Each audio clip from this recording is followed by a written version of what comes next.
नमस्कार, दीपाज किचनमध्ये आपल्या सर्वांचं स्वागत आहे। आज आपण अगदी पारंपरिक पद्धतीने दगडी खलबत्त्यामध्ये मिरचीचा ठेचा बनवणार आहोत। विशेष म्हणजे हा ठेचा तुम्ही एकदा बनवला तर तो 15 दिवस अगदी आरामात टिकतो। आता सध्या उन्हाळा सुरू आहे, बऱ्याच जणांना जेवण जात नाही अशी तक्रार असते।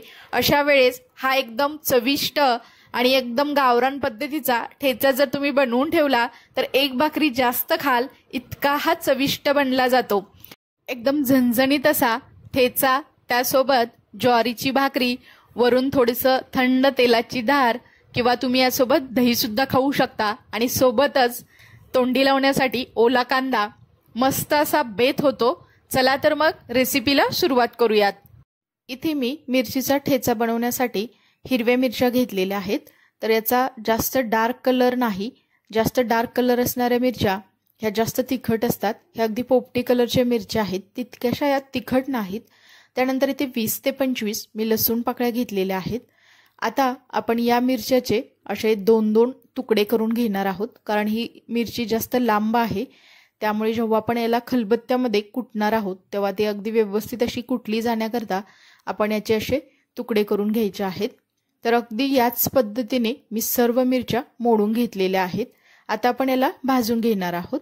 त्यासाठी मी गॅसवरती तवा गरम करायला ठेवलेला आहे। तवा आपला हलकासा गरम झालेला आहे, त्यामध्ये आपण 1 चमचा इतकं तेल घालायचं आहे। तेल सुद्धा आपलं हलकसं गरम झालेलं आहे, त्यामध्ये आपण या मोडून घेतलेल्या सर्व हिरव्या मिरच्या घालायच्या आहेत। महत्त्वाची टीप म्हणजे आपण जेव्हा या मिरच्या भाजणार आहोत तेव्हा गॅसची फ्लेम अगदी कमीच ठेवायची आहे। कमी गॅसवरतीच आपण या मिरच्या अगदी व्यवस्थित अशा भाजून घ्यायच्या आहेत। जर तुम्ही गॅसची फ्लेम जास्त केली तर मिरच्या करपतात आणि त्याच्या बिया फुटतात किंवा मिरची सुद्धा उडण्याची शक्यता असते। त्यासाठी अगदी बारीक गॅसवरतीच ही मिरची अगदी व्यवस्थित अशी आपण भाजून घ्यायची आहे। तुम्ही ते बघू शकता, मिरचीला असे थोडे थोडे डाग पडायला सुरुवात झालेली आहे। आता आपण यामध्ये घालायचं आहे लसूण। तर लसूण सुद्धा आपण यामध्ये थोडासा परतून घ्यायचा आहे, त्यामुळे ठेचा आपला अगदी चविष्ट असा बनला जातो। तर अजून आपण साधारणतः 2 ते 3 मिनिटाकरता या मिरच्या बारीक गॅसवरती चांगल्या भाजून घ्यायच्या आहेत। त्यामध्ये लसूण सुद्धा अगदी व्यवस्थित असा भाजला जातो, त्यामुळे एक छान अशी याला चव येते। तुम्ही ते बघू शकता, आपल्या मिरच्याचा कलर बदललेला आहे आणि मिरची अगदी व्यवस्थित अशी भाजली गेलेली आहे। आता आपण गॅसची फ्लेम बंद करायची आहे आणि असंच आपण याला थोडंसं थंड करून घेऊयात। तर इथे आपण असंच याला असं थंड करून घेतलेलं आहे। आता आपण खलबत्त्यामध्ये या मिरच्या कुटून घ्यायच्या आहेत। तर आज आपण अगदी पारंपरिक पद्धतीने मिरचीचा ठेचा बनवणार आहोत। जर तुम्हाला पॉसिबल नसेल तर तुम्ही हे मिक्सरमध्ये सुद्धा बारीक करू शकता, परंतु खलबत्त्यामध्ये कुटून किंवा ठेचून केलेला हा ठेचा त्याची चव एकदम मस्तच असते। आपण हा मिरचीचा ठेचा अनेक वेगवेगळ्या प्रकारे करू शकतो। तर अशाच मिरच्या भाजून तव्यामध्ये सुद्धा तुम्ही अगदी मटक्याच्या साहाय्याने सुद्धा याचा ठेचा किंवा खरडा बनवू शकता, तो सुद्धा अगदी मस्त लागतो। परंतु आज आपण अगदी पारंपरिक पद्धतीने दगडी खलबत्त्यामध्ये हा ठेचा बनवतोय। याची चव एकदम मस्त असते, तुम्ही सुद्धा नक्की करून बघा।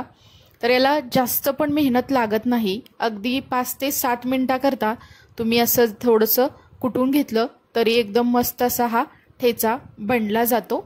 आता आपण यामध्ये घालायचं आहे चवीनुसार थोडंसं मीठ, आणि मीठ घातल्यानंतर अजून आपण याला अगदी बारीक असं करून घ्यायचं आहे। तर तुम्ही ते बघू शकता, मी त्याला अगदी थोडंसं असं हलवून घ्यायचं आहे, त्यामुळे आपली मिरची सर्व बाजूनी किंवा सर्व मिरची अगदी एकसारखी अशी बारीक होईल आणि मस्त असा आपला हा ठेचा बनला जातो।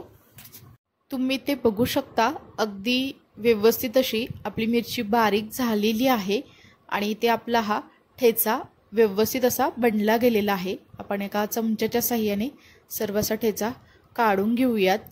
तर इथे आपला एकदम झणझणीत असा खलबत्त्यामध्ये तयार केलेला एकदम चविष्ट असा मिरचीचा ठेचा बनवून तयार झालेला आहे। आता आपण याला दुसऱ्या एका भांड्यामध्ये काढून घेऊयात। तुम्ही ते बघू शकता. मस्त असा याला कलरसुद्धा आलेला आहे आणि थोड्या थोड्या अर्धवट अशा लसूण पाकळ्यासुद्धा यामध्ये दिसत आहेत. चला तर मग हा आपला ठेचा आणि त्यासोबत ज्वारीची गरमागरम भाकरी आणि वरून असं थोडंसं थंड तेल आणि त्यासोबत मस्त असा ओला कांदा तुम्ही फोडून घेऊ शकता किंवा असा सुद्धा खाऊ शकता. इथे आपला झणझणीत मिरचीचा ठेचा, कांदा आणि भाकरी तयार आहे. या मिरचीसोबत तुम्ही दहीसुद्धा घालू शकता आणि दही आणि मिरचीचा ठेचासुद्धा खायला अगदी मस्त लागतो. उन्हाळ्यामध्ये जेवण जात नसेल तर असा ठेचा तुम्ही करून ठेवा. अगदी 15 दिवस आरामात टिकतो.